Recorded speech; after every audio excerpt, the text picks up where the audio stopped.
Hi, welcome back to the another lecture series in process control automation. This is Nagarjuna, and today we will discuss about basic switching application like latch and interlocks. So in my previous lecture, I discussed about the ladder logic programming, the basic instruction, and also I have shown you a simulator where you can simulate all the ladder logics. So today we will discuss a few more logics. So first, we will look into the one of the most important logic in the switching application, that is called latch. So let's look into basic latch design. So latch in digital electronics, it is a very popular design. So latch, by using the flip-flops, one used to set or reset a bit. So here I'm going to use this latch for a simple application. Let's say I want to start a motor. So for this I'm going to use two switches. One is for start switch and stop switch. Okay, so I have two inputs, start and stop, and one output, motor. So how to design a logic for this? So here I'm using a normally open switch for start, and followed by a normally closed switch for stop, and then the output motor. And here's a trick. I'm going to use one branch. This makes a lot of difference in this logic. So for this, what I'm going to do is I'm going to give the output address. Yes, I'm going to give a more output address to this instruction. Now let's see how this logic works. Right now, first of all, both this start and the stop are like push buttons. The action are like push buttons. They are not like a normal toggle switches. There are different types of switches, toggle switch, push button switch, and so on. So I'm considering this as a start and stop as a push button. So it means push to on. Again, push to on type. Okay, there are some push to off type as well. So I'm going to use this push to on type of switches. Clear? So now let's look into the process. For the first time, when I run this logic, here to start this motor, what I'll do, I'll make this start switch. I'll press the start switch. With that, this normally open contact becomes closed. You know that when I give an input to the instruction, the property changes. So this open contact becomes closed, and with that, the continuity goes on, and then this motor will start. It will switch on. The moment when this output goes high, immediately there is an input instruction which is taking the same address. So what happens, this NO instruction also becomes closed. So the moment when this motor goes high, the input will be turned high. Now with this input instruction, this branch input instruction and this output will get latched. These two instruction will get latched. And even though when I turn this start button as off, okay, even though the output remains on. So as long as the input, this this output is high, this input instruction will remain in high, and as long as this input is high, the output will remain high. That's why this logic will get latched with this condition, right? So as I mentioned, start is like a push button. So the moment when I press, this latch will occur, and when I remove the push button, so again this contact will be back to its original state, that is open state, right? But still you can see the output will remain in high state, right? Now in order to break this latch, I'm going to use this stop button. You can see exactly the stop button is in between the input and output. Exactly, it is in between the input and output. So the latch has got, the continuity has been going in this way, in this path. So to break this path, I'm using this stop button, right? So the moment when I press the stop button, what happens, this normally closed contact becomes open, and with that this path will get break, and then the motor will turn off first, and immediately the input instruction also will be turned off. So with this, the latch will get breaked. So in this way, I can turn on the motor with respect to the start switch. I can turn off the motor with respect to stop button. So this is how a latch works. Now let's simulate the same logic in a simulator, right? So here is a simulator. So what I'll do, I'll put the instruction here first, followed by another instruction, then followed by an output. So you can put the output over here. For this input instruction, I need one branch, and to this branch I need to put one instruction. So this contact, it should be a closed type. Yes. Now the thing is, we need to assign the address for this instruction. In my previous lecture also I mentioned it is very clearly that without the address, the ladder, the program is of no use. So we need to assign the address. So in order to assign this address, now we need to go to this here.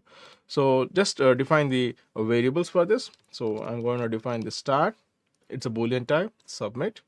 Similarly, stop, it's a boolean type again, and then the motor, and submit.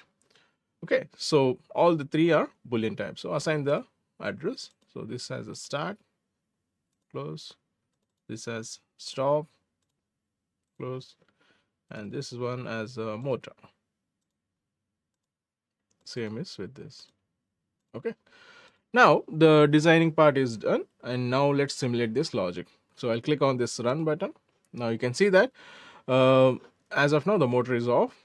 The moment when I click on this start button, you can see the motor is turned high, and again if I click on the start button, now you can see it is turned off, but still you can see that the rung is high. I mean the output is high with respect to this branch. You can see this color, right? So now as long as this motor is high, the input instruction will remain in high, and as long as this input instruction is high, the output will remain high.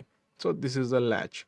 So this is like a push button. So I pressed it, I pushed it, turned high, triggered the output to high, to go high, and then again I removed the button so that again it is back to its original state. Now to break this latch, we have this stop button. So click, it means I pushed it, again click again, release. So every time you remember, whenever you're executing this latch, you have to perform two actions for this start and stop. One is on and off, like pressing the push button on and again releasing on. So I'll repeat it again. So start, it means I have pressed the push button, and then remove. Clear? So got latched. Then coming to the stop, I push the button, it's got stop, again I release the button. So again it get back to its original state. So in this way you can execute the latch, right? Now we'll move on to the another logic. It's a interlock. Interlock is again one of the very popular logic in the ladder logic.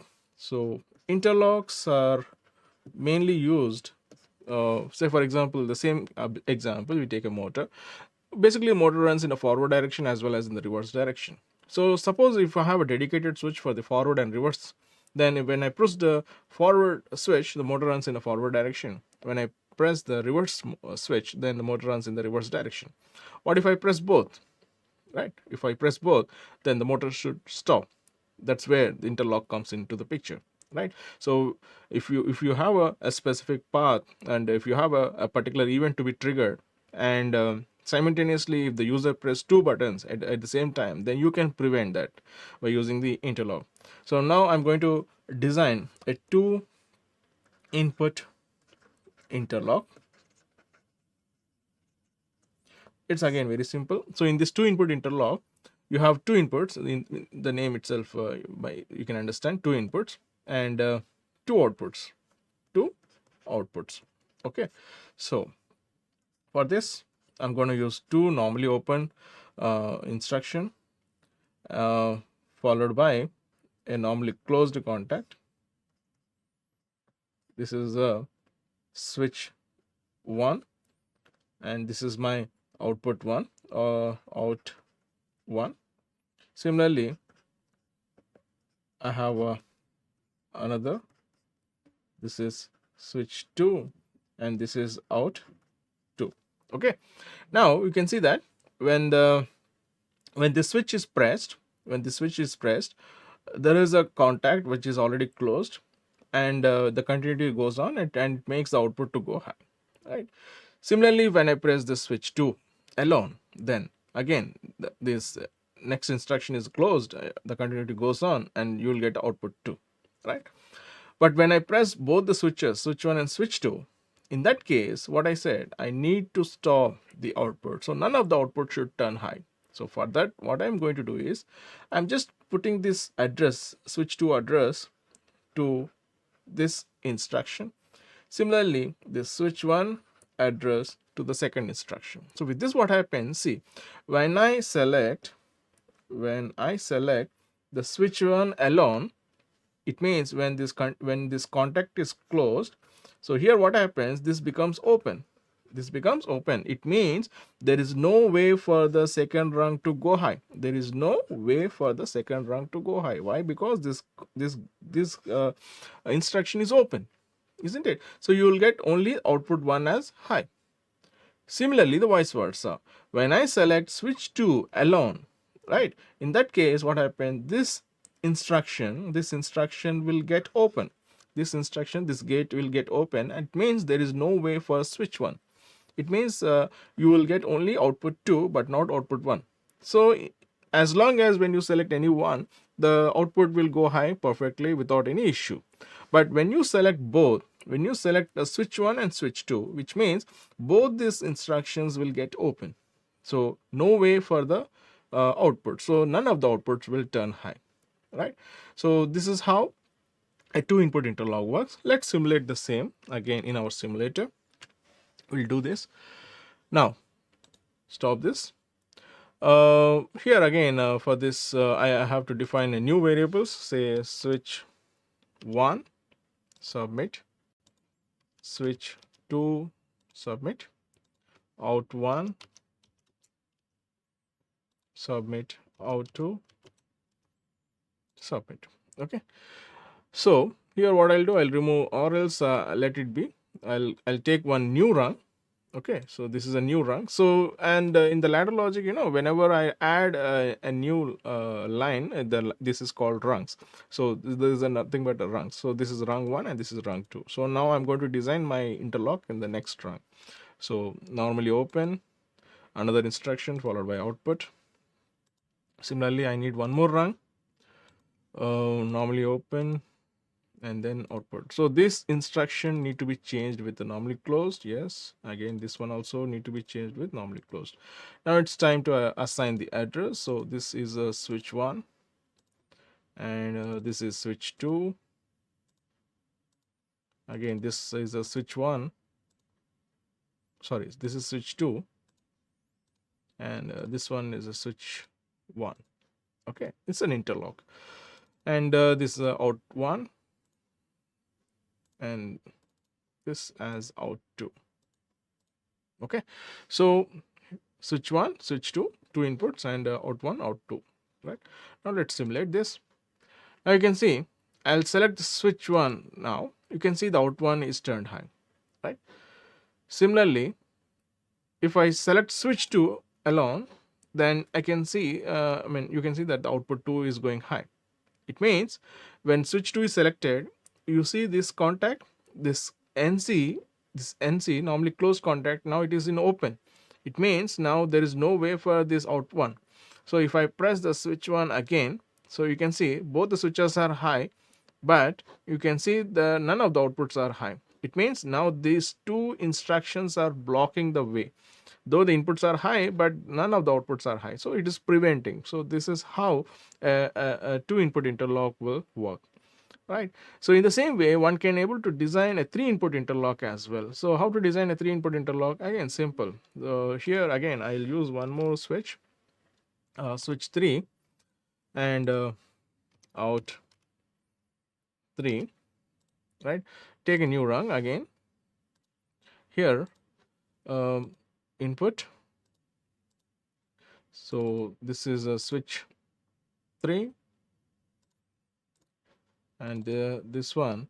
Yeah, so this time when you're designing the 3-input interlock, so you have to make sure that, so you need to have two normally closed instructions in between the input and outputs. So put this over here. So when you are using for switch 1, then switch 2 and switch 3 should be an interlock. Switch 2 and switch 3 should be an interlock for this first run. Similarly, when you are using a interlock for the second one, then switch 1 and switch 3 should be an interlock. Got the point? So when you are using for switch 2, switch 1 and switch 3 should be an interlock. Similarly, here this should be a closed one, and this is also closed. And here when you're using for switch 3, then switch 1, I mean the other two inputs should be an interlock. Switch 2 should be act as a interlocks. Got it? So when you're using switch 1, other two switches 2 and 3 should be an interlock. When you're using switch 2, 1 and 3 should be an interlock. This should be a closed one. And again when you're using 3, then switch 1 switch 2 should be an interlock. Okay, so let's assign the output as well, output 3. Right, now let's simulate. So now the simple it's already in yeah, now switch 1 switch 2 switch 3 all are closed. So when I turn the switch 1, you can see the output 1 is going high. Again I turned it off. I select only switch 2, it is high. Now I select switch 3, again if it is alone then it's okay. But when I try to switch two inputs simultaneously, you can see that the interlock is preventing, right? Similarly, if I select third, again it's again preventing. So if you select any two, then you can see 1 and 3 are high but still no output. So like that you can make any two inputs to go high, right? It doesn't work. So in this 3-input interlock, again for only one input it is going to respond, right? If you select any one, then it is going to respond. If you select more than one, it is not going to select, or it's not going to respond. So this is how, you know, a simple an interlock circuit works, right? Next, again we'll see one more example this time. So after going through this latch and interlock, now we will look into the another logic, that is a two-way switch. Two-way switch. So what is this two-way switch? Let's take one example. Let's say a person standing in a ground floor. He's in the ground floor and he need to take the staircase, right? So the staircase to the first floor. Okay, this is a first floor. Now let's say here there is a lamp. Okay, and to turn on this lamp, there are two switches. One is at the ground floor, switch 1, and another one at the first floors, that is switch 2. Okay, so I repeat, one switch at the ground floor and another switch at the first floor. So why two switches for this one single lamp? Simple. Say for example, if this person he wants to take the staircase, then before he takes the staircase, so he can make use of this switch to turn on this lamp, right? So if it is already in off condition, he can make it on, and he can take the staircase, and after reaching to the first floor, again he can make use of the switch to turn off that particular lamp, right? So this is a case one. Let's say another case. Say for example, if the person is in the first floor and he want to turn on this lamp, then he can make use of the switch, and then he can take the staircase and he can come down, and again while leaving he can use the switch 1 to turn off. So with this, what we can understand is these switches, this two switches can be used to turn on and turn off this particular lamp. So how to make this logic work, right? Simple. So what I'll do, I'll take the switch 1, right, and then I'll take the switch 2 parallelly. Suppose if I connect like this to the lamp, With this, what happened? It becomes OR logic, simple OR logic, right? If any of the switch is closed, then the output will go high, no doubt about it. So any switch can be used to turn on this lamp. But what about to turn off? What about to turn off? Say for example, I used a switch 1. I used this switch 1 to turn on the lamp, and later after coming to the first floor, if I turn this switch 2 again, what happens? Will the lamp goes off? No, the lamp will be still in on condition. So for that, I need to create a few more modification to the existing. So what I am going to do is, here I'll add a few more instructions to this run. So here what I'll do, I'll give switch 2 address over here and switch 1 address over here. This look like a interlock, right? Yes, it's like interlock only, but let's see how it works. Now let's say I used a switch 1, right? I used a switch 1 right now. So with that, what happens? Switch 1, when the input goes to this particular contact, it gets high, and then this particular lamp will go high. Clear? So at the moment when this switch 1 is closed, what happens to this one? It becomes open. This becomes open. Clear? So it means there is no way for this contact. Understood? Next, after reaching to the first floor, I'll turn on the switch 2. Right? I'll turn on the switch 2. Previously, I turned on switch 1 and I made the lamp to go high. After taking the staircase, I'll turn on this switch 2. So now when I turn on this switch 2, now what happens? Let's see. So here, with this contact, no doubt it becomes closed, and here it is anyhow open. So no continuity from the branch. And at the same time, you can see this normally closed contact becomes open. This becomes open. It means again there is no continuity from this side. So with this, what happens? The lamp will turn off. Right? So it sufficed our purpose, right? So with the help of switch 1, I made the lamp to high, and after reaching the first floor, I used the switch 2 to turn off the lamp. Yes, the logic works. Let's take the second case, right? The second case, from the first floor to ground floor. What happens? Let's see. We'll see. Now let me erase all these things. Yeah. Now the person is coming from the first floor. He want to start from the first floor. So before he take the staircase, he want to turn on the lamp, and then once he reach to the ground floor, then he will make the lamp to go off. So now I will start from switch 2. So I'll make the switch to go high. This is already in closed condition, so continuity will go on and the lamp will be on. Lamp will turn on. At the same time, you can see that this switch becomes open. This switch becomes open. It means there is no way. So there is no way. The connection is cut. Right. So now the person is comfortable, and the lamp is on, and he will reach to the ground floor. And after reaching ground floor, he will turn on the switch 1. Right. So now this time he will turn on the switch 1. The moment when this switch is closed, now what happens? This becomes closed. Already it is in open. No way. And here already it was closed. Now this time it becomes open. Right.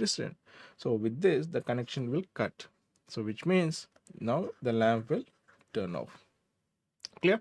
So in both the cases, now this logic works. So this is how we can build a smart logic, a switching logics for different applications, right? So I hope you understood this example. So today in this lecture, we discussed the 3 logics. One is a latch, one is interlock, the last is a two-way switch.